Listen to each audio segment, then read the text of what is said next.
Have you ever looked into someone's eyes and felt an almost unsettling depth, a resonance that seems to stretch far beyond their years?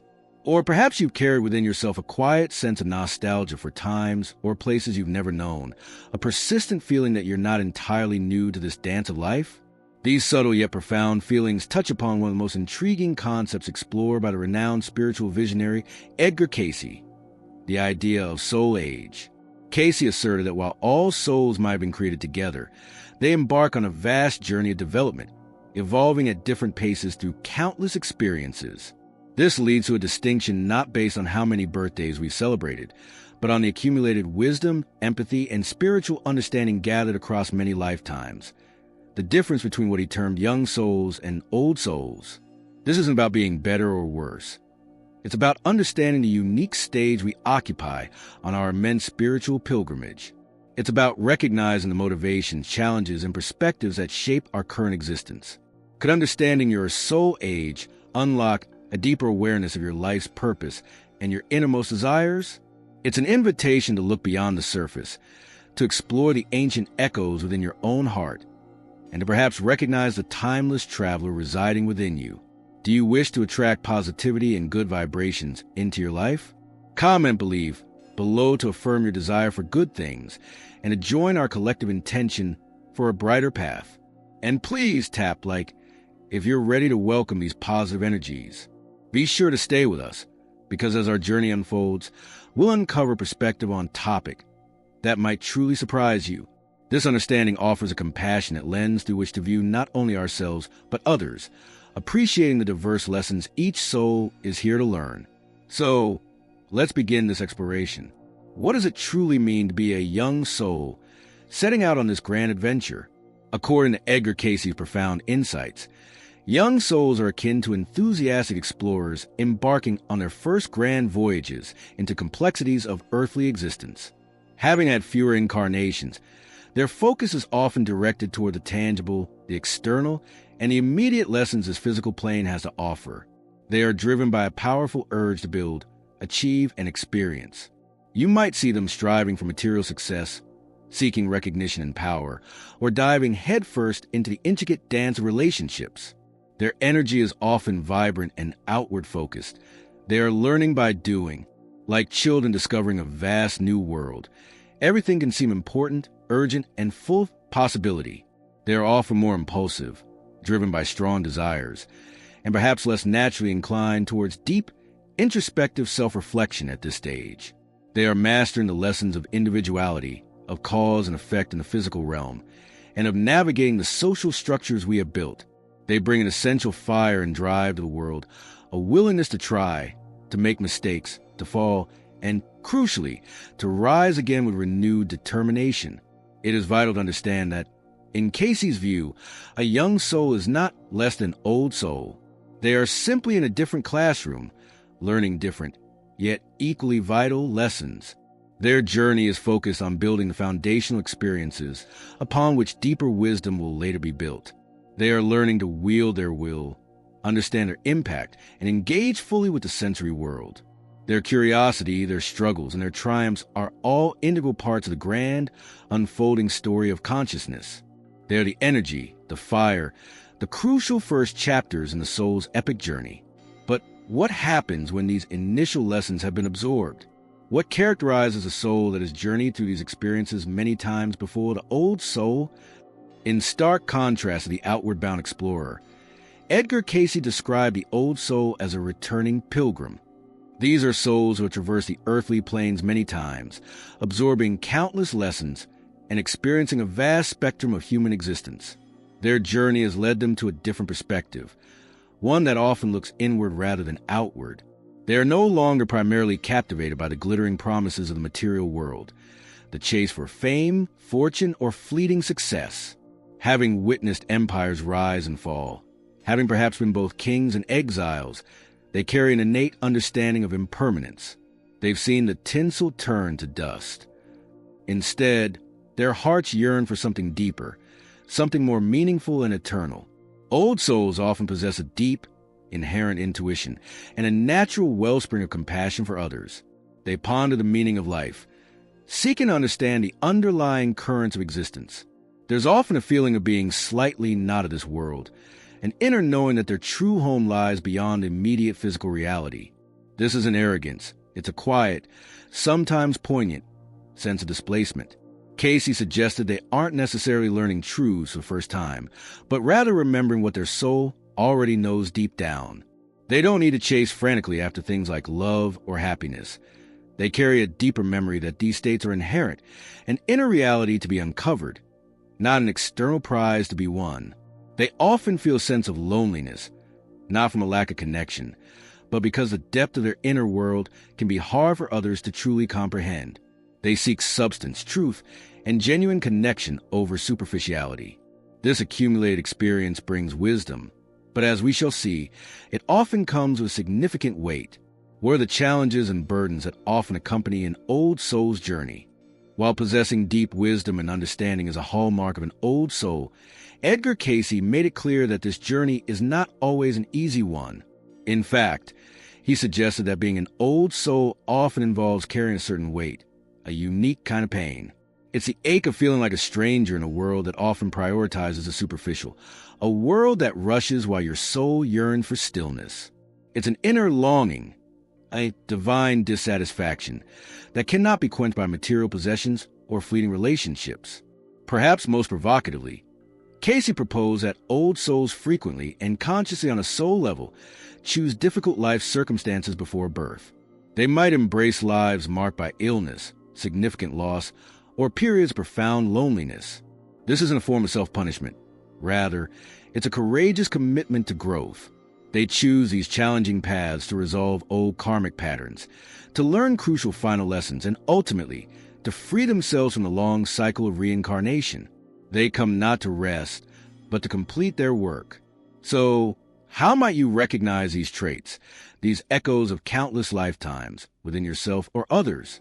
Cayce's readings pointed to several recurring signs, an inexplicable nostalgia for places you've never visited, thinking or speaking in ways that seem older than your years, even in youth, an almost unnerving ability to see through deception and recognize lies, especially your own, a deep weariness with superficial conversations, an undeniable pull toward spiritual or philosophical knowledge, and a persistent feeling of having a mission, even if its exact nature remains unclear. To continue inviting enlightenment and the flow of good things into your journey, comment hope below as a personal affirmation for continued illumination and positive happenings. Crucially, many old souls experience what's known as the dark night of the soul, a period when their familiar world seems to crumble, creating space for a deeper truth to emerge. Cayce urged us not to fear these times, for it is in this perceived darkness that the soul sheds its illusions. But what happens when an old soul truly begins to heed these signs, to move beyond intuition and into conscious recognition? What happens when an old soul begins to truly awaken, moving beyond vague feelings and into a more conscious, piercing understanding? I have been here before. Edgar Cayce taught that this awakening isn't typically a sudden flash of blinding light, but rather a gradual, often subtle, process of remembering. He likened it to walking through a long familiar forest, where each turn, each scent, each sound triggers a deep, forgotten memory. It often begins with a strange sense of weight, a feeling that life is almost too real, too profound. Then come the dreams, vivid, meaningful, and often carry messages. Signs and synchronicities appear more frequently. You might encounter people you feel you recognize instantly, not with your eyes, but with your heart. Music, words, or art can subtly evoke tears or a profound sense of homecoming without any logical reason. Cayce stressed that none of this is accidental. It is a soul long dormant, beginning to rise from its depths and speak. And as we begin to listen, an internal crisis often ensues. The personality we've carefully constructed, the one that learned to survive, to please, to fit in, begins to feel ill-fitting. As this mask starts to dissolve, it can feel frightening, almost like a small death. Yet, Cayce assures us this is not an ending, but a profound return to our true selves. We begin to notice a duality within, the everyday self, and alongside it a wiser, calmer, deeper presence, the voice of our ancient soul. One of the greatest challenges and tasks for an awakening old soul, according to Cayce, is to learn not to suppress this emerging depth, Our modern world often seeks to label such sensitivity as weakness or escapism. But for the old soul, the spiritual perspective, the understanding that everything has meaning, every encounter is a lesson, every loss a potential revelation, is the deepest reality. It requires courage to stop playing the role of the ordinary, to embrace the truth of our perceptions, and to live from this place of deeper knowing. But once this process begins, what is the purpose of this awakened awareness in the world? Once an old soul begins to awaken and accept its inherent depth, a crucial question arises. What is its purpose now? Edgar Cayce's teaching suggests that the mission isn't necessarily about grand, external actions, but about something far more profound and challenging: living authentically. The greatest challenge, and therefore the greatest task, is to stop hiding. It's about ceasing to play the role of the ordinary when your soul knows otherwise, and daring to live from that place of inner knowing, even if it feels uncomfortable or countercultural. Cayce believed that every old soul, by its very nature, is meant to be a guide, a light, a living reminder to others that they, too, are eternal beings on a spiritual journey. This doesn't always mean becoming a formal teacher or preacher. Often, the most potent influence comes simply from being, from embodying peace in a chaotic world, from showing compassion when others show judgment, from seeking truth when others settle for illusion. Their presence, their quiet dignity, changes the energy around them. However, Cayce also issued a warning. The world, often oriented toward external success and material validation, may not always understand or appreciate those who seek inner meaning. Old souls might face devaluation or feel misunderstood. Yet, he urged them not to give up, emphasizing their vital role. Do not give up. You are the ones holding the balance. While young souls learn to live, old ones teach how to live with dignity. It's as if they anchor a certain frequency on the planet, a frequency of wisdom and remembrance. Many feel we are living in times of acceleration, where circumstances push us towards self-revelation. Times Cayce himself seemed to predict. These wake-up calls, though sometimes painful, are an urgent summons for old souls to step into their truth. If this journey of reflection and discovery speaks to your heart, supporting us with a like and subscribing to the channel allows you to continue sharing these inspiring explorations together. But what does it truly mean to live this truth daily? What is the final step in embracing your soul's ancient heritage? You'll walk the path of understanding, explored the landscapes of young and old souls, and perhaps felt the stirrings of recognition within your own heart. Now, we stand at a crucial threshold, the moment of acceptance. This is a point where we move beyond curiosity and make a conscious choice to admit, this is about me, this is me. Edgar Cayce emphasized that many old souls struggle with self-love, precisely because their depth makes them feel out of step with a superficial world. They learn to hide, to wear masks, to silence the ancient whispers within. But Cayce warned that an ignored soul often manifests as distress in the body, through fatigue, pain, or a sense of despair. It isn't punishment. It's the soul knocking, pleading, remember who you are. True healing, therefore, doesn't begin with external fixes, but with a profound act of self-acceptance. It begins when you embrace your depth, your sensitivity, your unique perspective, not as flaws, but as hallmarks of your soul's long journey. This acceptance dissolves the profound loneliness old souls often feel. The longing for essence overrolls. When you live your truth, you begin to recognize others who are also remembering, creating connections built not on words, but on shared understanding.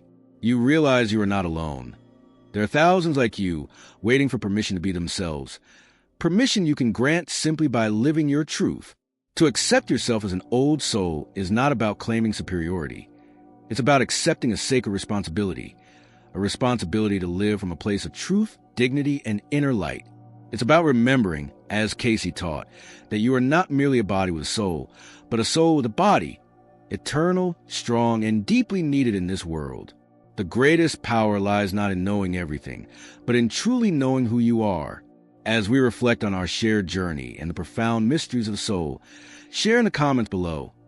Have you ever felt like an old soul? Let's create a space of connection and recognition. And your exploration doesn't have to end here. Click the video now appearing on your screen for another powerful message.